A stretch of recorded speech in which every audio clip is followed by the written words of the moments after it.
The Grand Chamber of the Galactic Federation buzzed with an energy that could only be described as anxiously bureaucratic, if such a thing existed, in any of the 17,000 recognized languages across known space. High Council member Withrix's tentacles twitched in what his species considered barely contained exasperation as he reviewed the latest report hovering before him. So he clicked, mandibles clacking in their equivalent of a sigh. "You're telling me these humans managed to achieve faster-than-light travel using technology that, by all reasonable measures, should have turned their solar system into a rather spectacular light show." The holographic display at the center of the chamber showed a rotating image of Earth, along with various data streams that made absolutely no sense to anyone with more than 2 brain stems, which, coincidentally, was most of the council. Commander Zex'tral, who had drawn the astronomically short straw of presenting this report, straightened all 4 of his spinal ridges, a sure sign of diplomatic discomfort. "Yes, Your Eminence. They appear to have. How do I phrase this delicately? Completely ignored several fundamental laws of physics through what they call aggressive engineering optimization. A ripple of what might have been laughter or possibly indigestion passed through the assembled council members. The proxons, being gaseous entities, simply bubbled more vigorously. Aggressive engineering optimization, Withrix repeated, his crystalline eyes refracting light in what could only be described as derision. They strapped fusion reactors to their ships and hoped for the best, didn't they? Actually, Your Eminence, they called it adding more boosters until it worked. The chamber fell silent. Even the proxons stopped bubbling. Nevertheless, Zex'tral continued, trying to maintain some semblance of professional dignity. Initial observations suggest they are merely primitive bipeds. Their military capabilities appear to be limited to projectile weapons and crude explosive devices. Nothing that would pose any significant threat to Federation interests. High Council member Withrix's central eye narrowed. "And you base this assessment on, well..." Zex'tral pulled up another holographic display, this one showing various human military vehicles. They still use combustion engines for their ground vehicles. Their aircraft rely on atmospheric lift rather than gravity manipulation. And their primary weapon systems are essentially refined versions of throwing very small rocks very fast. "Fascinating," Withrix mused, his tentacles curling in thought. "And yet they survived their atomic age without extinction. Curious. Pure luck," surely another council member chittered from the shadows. "Have you seen their entertainment broadcasts? Half of them involve explosions for no apparent reason." "Which is precisely why," Withrix announced, his voice carrying that particular tone that meant someone's career was about to take an interesting turn, "Commander Zex'tral will be leading our military observation mission to Earth." Zex'tral's spinal ridges drooped noticeably. "Your Eminence, I must protest. Surely a more qualified." "You seem quite confident in your assessment of their capabilities, Commander. Or perhaps you'd like to revise your report." The chamber filled with the subtle sounds of various species trying not to appear amused. The proxons weren't even trying to hide their bubbling laughter. "No, Your Eminence," Zex'tral replied, accepting his fate with all the grace of someone who just realized they'd played themselves. "I stand by my assessment. The humans are primitive, barely coordinated bipeds who pose no significant threat to galactic civilization. I would be honored to lead the observation mission."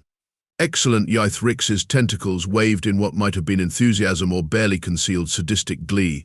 "You'll depart immediately. Do try to avoid any diplomatic incidents. We wouldn't want to frighten these primitive bipeds with our superior technology and civilization." As Zex'tral left the chamber, he couldn't shake the feeling that the universe was laughing at him. He just didn't know the joke yet. Little did he know he was about to become very, very familiar with the human phrase "famous last words." Commander Zex'tral had expected his first diplomatic meeting with the humans to be boring. Mind-numbingly, protocol-followingly, bureaucratically boring. He'd even brought his data pad loaded with the latest Centaurian opera recordings to help pass the time. What he hadn't expected was to be crouched behind an overturned conference table while plasma bolts sizzled overhead and Lieutenant Kane Matthews laughed. Actually laughed. "You know," Matthews said, checking the magazine of his antiquated projectile weapon with what appeared to be genuine enthusiasm, "when they said this diplomatic mission would be a blast, I didn't think they meant it literally." Zex'tral's translator must have malfunctioned. No sane species would make jokes during an active combat situation. "Lieutenant, this is hardly the time for..." Incoming Dr. Astra Novak's voice cut through the chaos as she actually slid, like some kind of primitive sport across the polished floor, a stolen pirate weapon in each hand. They're trying to flank us through the ventilation system. Classic Matthews grinned, and Zex'tral felt his third heart skip a beat at the predatory expression. Hey Doc, remember that thing we did on Titan? The thing with the coffee maker, Novak asked, returning fire with remarkable accuracy for someone who was supposedly just a scientist. Exactamundo. Zex'tral watched in horror as the two humans shared a look that, in any civilized species, would indicate severe mental deterioration. Instead of following proper emergency protocols or waiting for Federation security forces, they began improvising. Matthews pulled out what appeared to be a small packet of preserved food and a personal cleaning device. Novak was already rewiring the room's environmental controls with one hand while shooting with the other. This is highly irregular, Zex'tral protested as Matthews began mixing chemicals from the conference room's refreshment station. The Federation handbook clearly states that in cases of pirate incursion we should. With all due respect, Commander Matthews interrupted, now somehow converting the room's decorative water feature into some kind of primitive explosive device. Your handbook didn't account for good old-fashioned human ingenuity. The pirates, a motley crew of Orion raiders who had clearly expected an easy target, burst through the main doors. They were met with what Zex'tral could only describe as orchestrated insanity. The makeshift explosive device, something about carbonated beverages and mint-flavored confections that Zex'tral's scientific mind refused to accept, created a chain reaction with the altered environmental systems.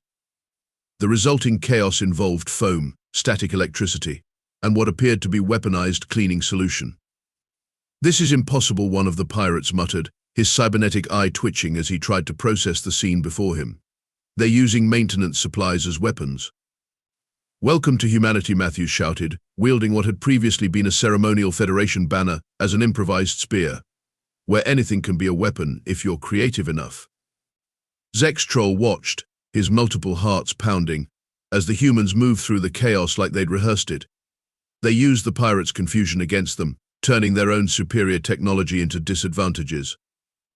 A thrown coffee cup here, a repurposed desk lamp there, and somehow they were winning.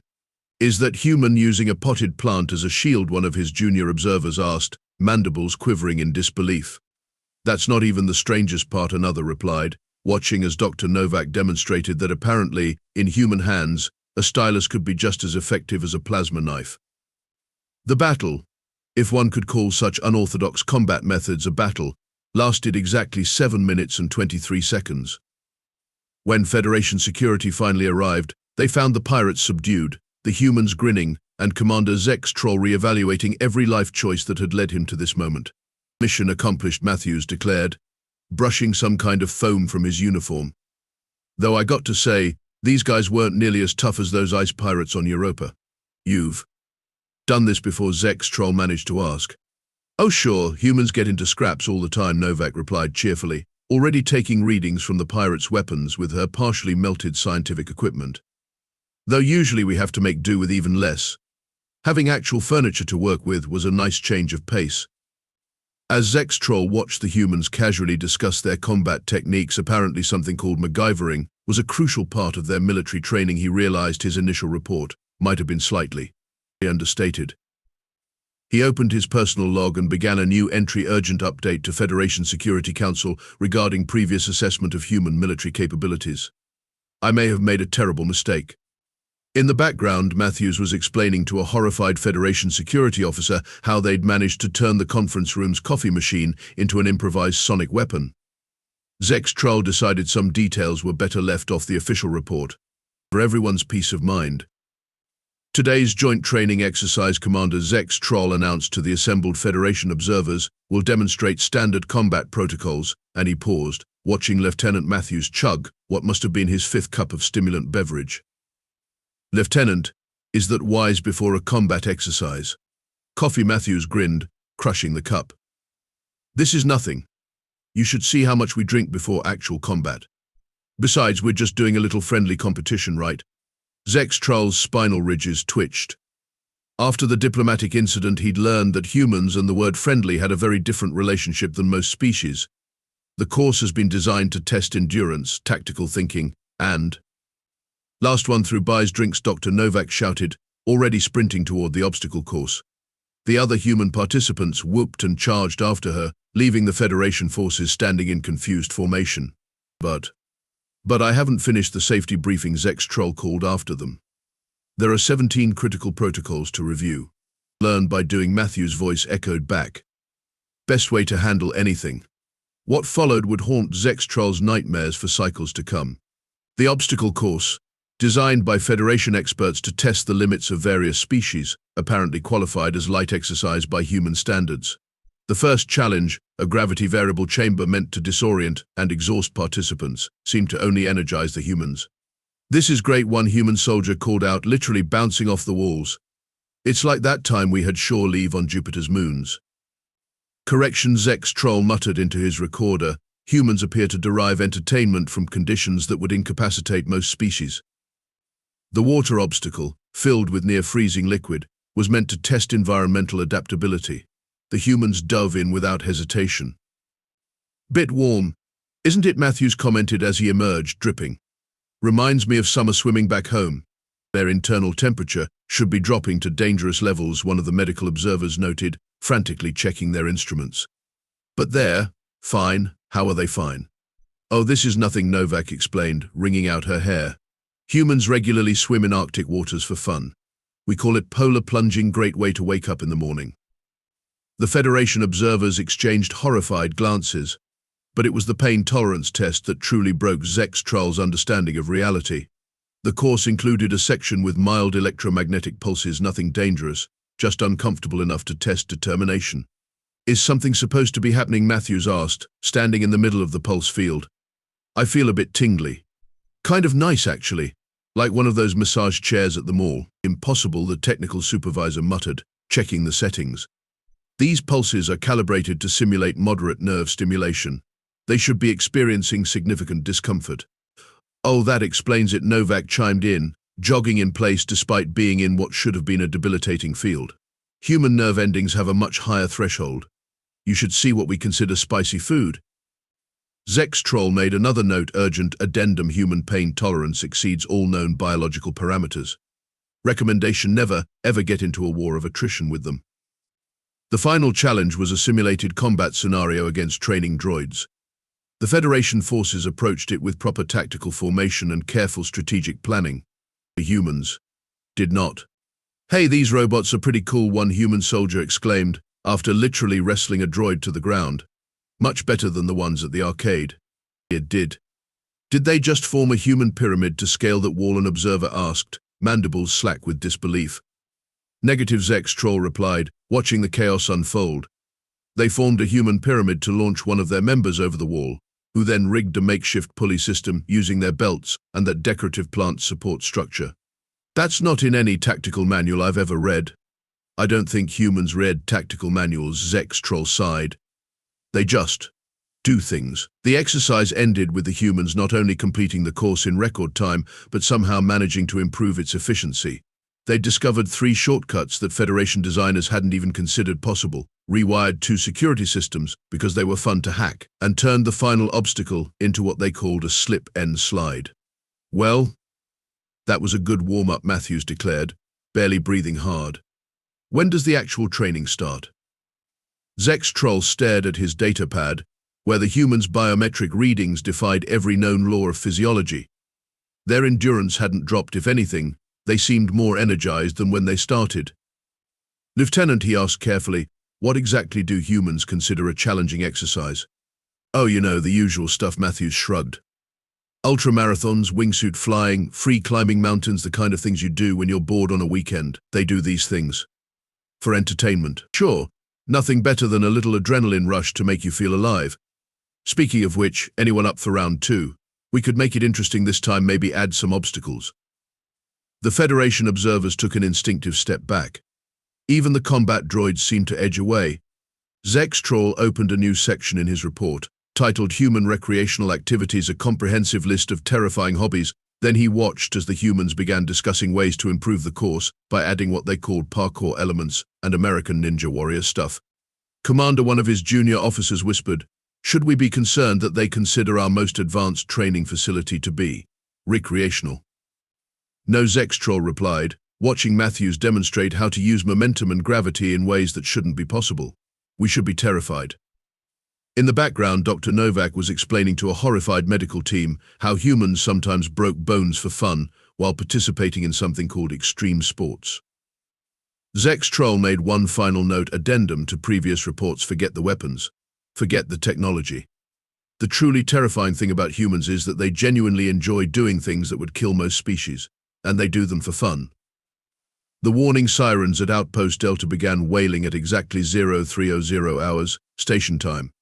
Commander Zex'tral was reviewing his increasingly concerning reports about human capabilities when the first explosion rocked the station. Cracks on radars, the station AI announced. Multiple breach points detected. All personnel to emergency stations. Cracksons. Cybernetically enhanced warriors known for their brutality and efficiency. Even Federation elite units hesitated to engage them directly. Zex'tral's heart sank as he realized the station's main security force was away on training exercises. What they had instead was a small contingent of human peacekeepers who had been visiting for cultural exchange. Finally, some action. Lieutenant Matthews' voice crackled over the comm. "Hey, Commander, ever play Capture the Flag? This is not a game, Lieutenant. The Cracksons are perfect for testing that theory about electromagnetic pulse effects on cyborg components." Dr. Novak cut in. "Also, dibs on the big one with the plasma cannon." Zex'tral watched in horror as his security feeds showed the humans preparing, if you could call it that. They were combining pieces of station equipment in ways that violated several laws of physics and probably a few of engineering. "Is that human wearing the maintenance droid's arms as power armor?" one of his officers asked. "Technically, it's an exo-assist utility frame," Matthews replied over the comm. "But yeah, pretty cool, right? Hey Doc, remember that thing we did with the mining laser on Europa? Already on it. Just need to reverse the polarity and..." "That's not how physics works," Zex'tral protested. "Tell that to the laws of physics," Novak shouted back cheerfully. "They're more like guidelines anyway." The Cracksons breached the main corridor, expecting terrified station personnel. Instead, they found humans. Laughing humans. Humans who had somehow turned the station's cleaning robots into mobile shield generators and were treating the whole invasion like an elaborate game. 10 points for headshots, one human soldier called out. "You're on," another replied. "Loser buys drinks at Murphy's when we get back. Please maintain proper combat protocols." Zex'tral tried to interject, but was interrupted by the sight of a human literally surfing down a corridor on a piece of broken hull plating, dual-wielding improvised weapons, and singing something about riding into danger zone. The Cracksons, programmed for conventional warfare, seemed absolutely baffled by human combat tactics. Their cyber-enhanced brains apparently couldn't compute why their opponents were treating lethal combat like a party game. "Did that human just throw a vending machine at the enemy?" a Federation officer asked, watching the security feeds in disbelief. "Negative," Zex'tral replied, his voice hollow. "They converted the vending machine into a makeshift railgun using parts from the station's magnetic delivery system. That's not possible. I've stopped using that word around humans," Zex'tral admitted. "It only encourages them." The tide of battle turned dramatically when a Crackson made the fatal mistake of injuring one of the junior human scientists. The response was immediate and terrifying. "Oh, you did not just hurt our intern." Matthews' voice had lost all its humor, replaced by something that made even Zex'tral's combat-hardened troops step back. "Nobody touches our coffee-fetching baby scientist." What followed was a display of human-pack bonding that would be studied in Federation military academies for generations to come. The humans moved as one, their previous playful attitude replaced by focused fury. Yet somehow, they still kept score. "That's 15 for me," Novak shouted, using what appeared to be a jury-rigged medical scanner as a weapon. "Also, someone grab Joey before he bleeds on his thesis notes." 20 points, Matthews called back. "And already got him to medical. Nobody messes with our science squad." The Cracksons, faced with opponents who treated serious injuries as minor inconveniences and responded to threats with a combination of deadly efficiency and inappropriate humor, began to retreat. "Oh no, you don't." A human engineer had somehow reprogrammed the station's garbage disposal system into what they called a surprise delivery system. "Running away? That's -5 points," another human added, wielding what Zex'tral was fairly certain used to be a coffee maker. When it was over, The humans gathered in the medical bay, comparing scores and tending to their wounded while treating serious combat injuries as mere inconveniences. Just a flesh-wound, the injured intern insisted, trying to work on his research while being treated. Did anyone record the data from when they hit me? The energy discharge readings could be useful for my paper. Zex'tral added to his report, humans appear to value their social bonds above personal safety, treating attacks on group members as personal affronts. Additionally, they show disturbing ability to weaponize any technology, regardless of its original purpose. Most concerning. They maintain morale by turning lethal combat into competitive social activities. Hey, Commander Matthews called out, sporting what would definitely leave interesting scars. We're having a post-battle pizza party in the mess hall. Want to join? We're going to compare notes on how to improve station defenses. I've got some ideas involving the recycling system and those spare quantum stabilizers. Zex'tral looked at the devastation around him, then at the cheerful humans already planning improvements to their improvised weapons, and made one final note. Warning to all Federation forces, human protective instincts transform them from dangerous to lethal. Their response to threats against group members can only be described as enthusiastically apocalyptic. In the background, someone suggested installing rocket launchers, but like the fun kind on the cleaning droids. Zex'tral decided he didn't want to know what humans considered the fun kind of rocket launchers. And this, Dr. Novak announced with entirely too much enthusiasm for someone discussing biological warfare capabilities, is what happens to human biological functions during what we call an adrenaline rush. The Federation Scientific Committee watched in horror as the holographic display showed the cascade of chemical reactions that turn normal humans into what could only be described as organic war machines. Fascinating, Chief Researcher Zex'tral muttered, all six eyes widening. Your bodies deliberately override their own safety protocols. Oh yeah, Novak grinned, pulling up more data. See, when humans get excited, scared, or just really into whatever they're doing, our bodies release this cocktail of chemicals. Adrenaline, cortisol, endorphins, we call it our fight or flight response. Though honestly, it's more like fight or fight harder for most of us. But the strain on your cardiovascular system alone should kill us, Novak laughed. That's the best part. We've evolved to not just survive this state, but to actually enjoy it. Some humans deliberately seek out activities that trigger this response. We call them adrenaline junkies. Commander Zex'tral, who had been required to attend after his increasingly alarming reports, felt his primary stomach lurch. You mean to tell me that humans intentionally pursue activities that activate their combat chemistry? 4. Entertainment. Exactly. Skydiving, bungee jumping, extreme sports, anything that gets the heart racing. Some humans even drink concentrated caffeine to simulate the effects. Speaking of which, she pulled out her ever-present coffee cup. Please don't, Zex'tral whispered. But it was too late. Now let's talk about human healing factors. You see this compound here? She pointed to another section of the display. This is why humans can keep fighting even after sustaining what most species would consider critical injuries. The medical experts in the room began making distressed chittering sounds. Your pain response doesn't shut down your motor functions, one asked. Better, Novak beamed. Pain often makes humans more determined. We call it getting angry. It's like a backup power system, but instead of reducing function, it makes us try harder. That's not how biology is supposed to work, Chief Researcher Zex'tral protested. I'll wait until you hear about our healing process. Novak pulled up images that made several Federation scientists excuse themselves from the room. See, most species try to prevent damage. Humans? We just get better at repairing it. Break a bone. It grows back stronger. Tear a muscle. It rebuilds tougher. We literally get stronger from being damaged. Zex'tral made another note in his increasingly panicked report. Human biology appears to operate on spite and determination rather than conventional biological principles. And here's the really fun part, Novak continued, seemingly oblivious to the growing horror around her. Remember those combat chemicals I mentioned? They can temporarily override almost any physical limitation. There are documented cases of humans lifting vehicles, running on broken legs, or staying conscious despite injuries that should render them completely incapacitated. But why? Someone whispered from the back of the room. Evolution is metal like that, Novak shrugged. We evolved as persistence predators. Instead of being the strongest or fastest, we just decided to be the species that doesn't stop. Ever. The room fell silent as the implications sank in. Now, about our digestive system's ability to process nearly any organic matter. I think Zex'tral interrupted quickly. Seeing several scientists turning concerning colors, that's enough for one session. But I haven't even gotten to our regenerative capabilities. Did you know humans can regrow parts of their liver, or that our body constantly replaces all our cells over time?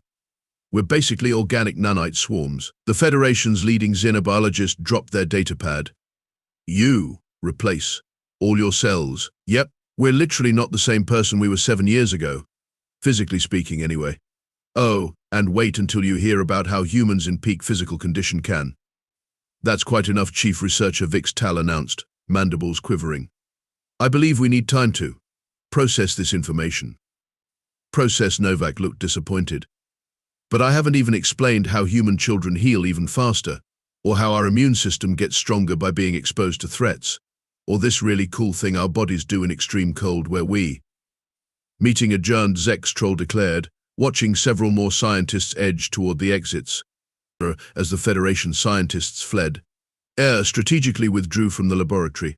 Zex'tral added one final note to his report: most concerning discovery, humans not only survive conditions that would kill other species, but they actively seek them out, adapt to them, and become stronger from the experience. Recommendation: never, under any circumstances, attempt to engage in biological warfare with humans. They will probably enjoy it. In the background, Dr. Novak could be heard explaining to a terrified junior researcher how humans sometimes deliberately infected themselves with weakened pathogens just to teach our immune systems how to fight better. The researcher fainted. Novak checked their vitals while cheerfully explaining how human medical knowledge came from a lot of trial and error, emphasis on the error part. Commander Zex'tral stood before the High Council, his spinal ridges quivering with what his medical evaluation would later call acute human-induced stress response. Esteemed council members, he began, trying to keep his voice steady, I come before you to deliver my final assessment of humanity's military capabilities. I need to revise my initial report. Significantly, High Council member ckYeah's tentacles curled with amusement. Oh, no more primitive bipeds, Commander. With all due respect, Your Eminence, Zex'tral replied, I was catastrophically wrong. Humans aren't primitive. They're. Yes, they're impossible. The words burst out like a pressure valve releasing. Just last week, they integrated their first engineering team into our shipyards. Within 3 days, they had improved our quantum drive efficiency by doing something they called percussive maintenance, which is apparently their technical term for hitting things until they work better. The council chambers filled with confused murmuring. And that's not even the worst part, Zex'tral continued, his professional composure crumbling. They've started teaching our troops their combat techniques. Do you know what happened during yesterday's joint training session? A human instructor taught our elite guards how to use cleaning supplies as tactical equipment.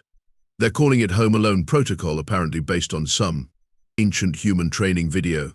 Surely it can't be that ckYeah began. 3 days ago, Zex'tral interrupted, mandibles clicking rapidly. I watched a human maintenance worker repair a fusion reactor by following what they called their technical manual. It was a collection of, and I quote, spicy memes and pro-gamer moves. It worked better than before. He took a moment to compose himself, all 4 hearts racing. But here's the truly terrifying part. Everything I've mentioned, the combat prowess, the biological resilience, the technical innovations, those are just their baseline capabilities. The real reason humans are the most terrifying species we've encountered is this: they never stop improving. Zex'tral pulled up his final data analysis, showing human advancement rates compared to other species. Most species develop until they reach a comfortable survival level. Humans? They get bored with success. They deliberately seek out new challenges. They look at their limitations as temporary inconveniences. And worst of all, they share everything they learn. Share, one council member asked, alarmed. They have this concept called open source, Zex'tral explained, his voice haunted. They give away their knowledge for free, to everyone. Because they think it's fun to see what others will do with it. The council chamber erupted in shocked whispers. Therefore, Zex'tral concluded, I recommend immediately classifying humans as a protected warrior species. Not to protect them from other species, but to protect other species from having to compete with them. Also, we should probably establish some guidelines about letting them improve our technology. Yesterday, they suggested upgrading our planetary defense systems with something they called RGB lighting because, and I quote, it would look totally rad. High Council member ckYeah's crystalline eyes flickered in thought. And your final assessment of humanity's threat level? Humans aren't a threat, Your Eminence. They're a force of nature. They turned our most advanced training course into an obstacle playground. They treat lethal combat like a social activity. They deliberately expose themselves to danger to see what happens, and they do it all while making jokes. Your recommendation? Full alliance, immediate integration, and maybe some safety guidelines about letting them redesign our equipment. Also, we should probably establish a committee to review their improvements before implementation. Last week, they tried to convince our engineering department that painting racing stripes on starships would make them go faster. The council was silent for a long moment. Very well, HFY announced. The Federation hereby recognizes humanity as a protected warrior species. May whatever gods they believe in help us all. Oh, Zex'tral added, checking his data pad. That reminds me, they've already started a cultural exchange program. Apparently they're teaching our troops something called space shanties for improving morale during long voyages. In the distance, the faint sound of humans teaching alien crews to sing "What Do We Do with a Drunken Spacer" echoed through the station's corridors. Zex'tral's final report contained just one line: humanity's greatest weapon isn't their strength, their technology, or even their adaptability. It's their ability to make everyone else as crazy as they are and somehow make us enjoy it.